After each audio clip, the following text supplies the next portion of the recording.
Banking relationships. Who do you want to do business with? Who offers the credit products that you could see yourself using? For me, I like credit unions. And I like credit unions because they're not so by the book. They consider various factors. They consider banking relationship. If you're paying your bills on time, how much money are you putting into the account? And so over time, your portfolio and credit products with a bank or a credit union can grow, and you want to be strategic on who you do business with. Do you want personal lines of credit? Okay, who offers the biggest personal lines of credit? Okay, when you look at that, who offers a business checking account that has low to no fees, and what type of credit cards, what type of equipment financing, what type of this, what type of that. So you want to really be strategic in who you do business with and really consider those business relationships, because it's not just about the personal side, it's also about the business side. If you have the personal side covered, your business side is going to be easier, and then you can build that business up. So you don't just have to do business relationships with one person or one credit union. I recommend a plethora, 5, 10. I know that sounds crazy to have 10 bank accounts or credit union accounts, but what happens when credit lines start getting slashed? Do you really want to be that guy at Wells Fargo or that woman at Wells Fargo that had that checking line of credit, personal line of credit get slashed and gone away after 10 years and had 50 grand limit on it? I mean, it affects people. Wells Fargo's affecting people. And so I'll be doing a video on that here soon. But banking relationships is key. And banking relationships, relationship banking starts at the checking and savings level, and then it goes to the credit cards, the checking line of credit, the home loan, the personal loan, all that type of stuff. And you build it right into the business side. So I like to look for the best business lines of credit and the best business credit cards, and then I go from there. So I really look at the business side when I'm dealing with business. Okay, so banking relationships is key. And who do you already have a banking relationship with? That's the first question. Banking relationships. Who do I want to bank with? Who am I already banking with? What's the best plan of attack here? Okay, that's number one. Number two, what type of expenses does your company primarily have? Are you traveling a lot? Are you doing a lot of advertising? So for me, when I'm doing things online, I like business credit cards like the Plum card that doesn't require payment for 60 days. Why? Because if I'm doing e-commerce, I can use a fintech company or a charge card to ring it up, pay it in 60 days. And then I have 60 days to figure out how I'm going to pay my bill. Am I going to move money around from a checking line of credit? Am I going to manufacture spend on a card? And what am I going to do? How am I going to move this money around if money's not coming in?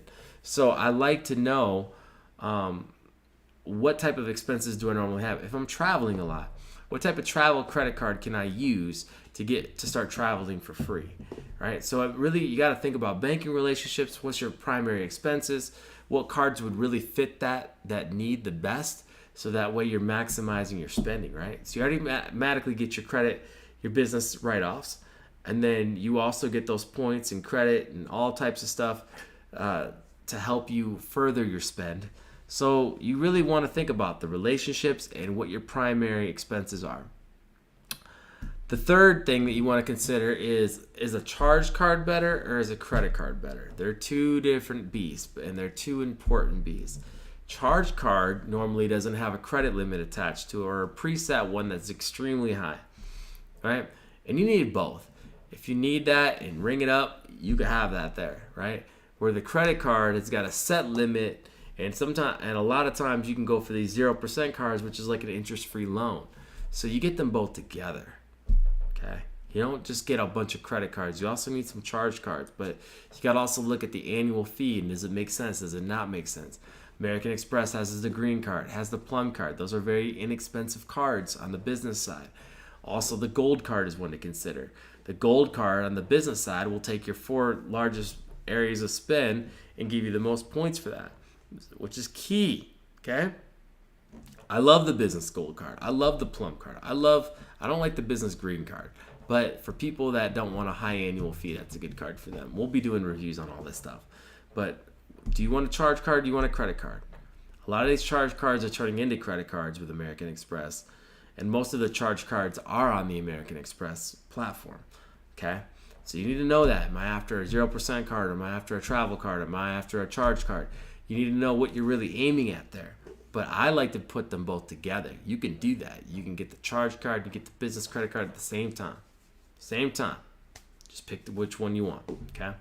When I did it, I did the business credit card, the business gold, and I did the blue preferred cash or whatever like that, 0% for a year, and put that on there, okay? The fourth thing that you need to consider is, are you after 0% APR, are you after rewards, or are you after cash flow? Right? The charge cards can give you some cash flow, and with the plum and the rewards, would you want a bunch of rewards and travel rewards and points and free stays at hotels and stuff, or are you after more of the 0% to build your business? When you're starting off your business, I recommend everybody do the 0% APR. When you start establishing your business, then you can start really looking into what's the best bang for my buck for things that I want. How can I eat for free? How can I travel for free? How can I stay at hotels for free? Right? That's when that kind of starts playing in.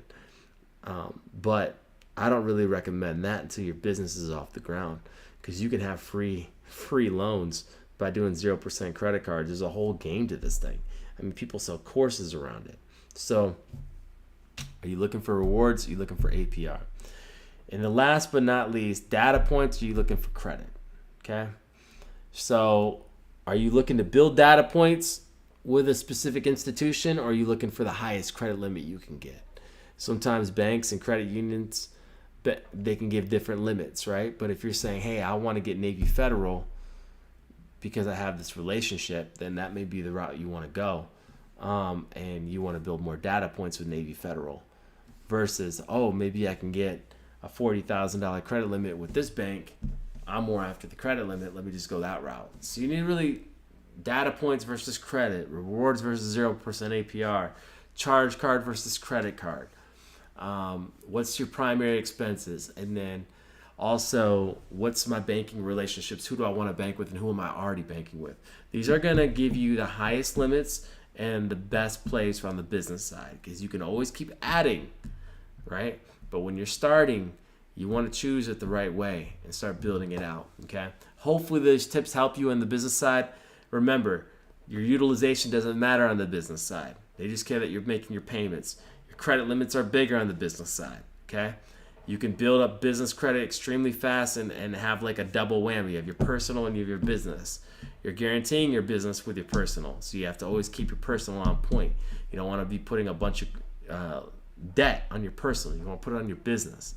Okay, and remember, you got your tax write-off too. Okay, so and then you can write off the depreciation on your business credit cards as well. And this is all entertainment purposes only. But anyways, like, comment, subscribe.